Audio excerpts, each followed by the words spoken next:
was it after? Yeah, immediately after the curve, sort of on the other side of the AI world, I attended OpenAI's Dev Day. And there I kind of get this sort of uncanny and also like fairly uncomfortable feeling in attending these kinds of events.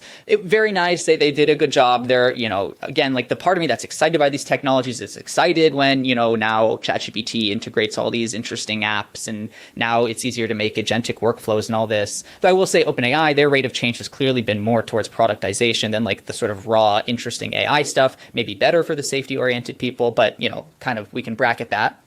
But to me, it feels like, to offer another analogy, it's like you have CEOs of these companies that are, we're in a very sort of scenic area that we've never seen before. And they're our bus driver and we're all on the bus. And like we are headed 120 miles an hour towards something that looks very much like a cliff. And maybe it's only a couple feet down. Maybe there's something really cool at the bottom, or maybe it's just like a huge abyss.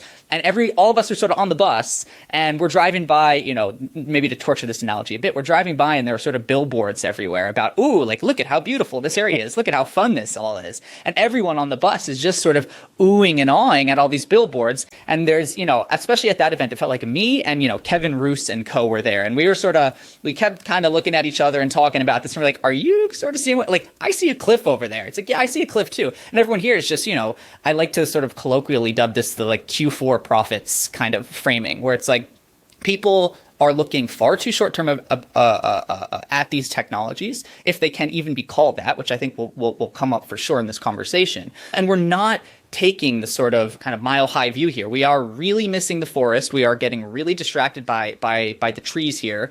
And I think that there's a lot of danger in that. It's not only the danger of building this stuff out and not being mindful about, is really like plugging all of these leaks the best way to be going about this, but we're kind of on like this like leak by leak basis sort of mental framework. And we need to be thinking about the whole system here. We need to be thinking about the next 5, 10, 20 years in the way that we're building out this technology. I believe it's the Spider-Man quote. I forget exactly where it comes from, but with great power comes great responsibility.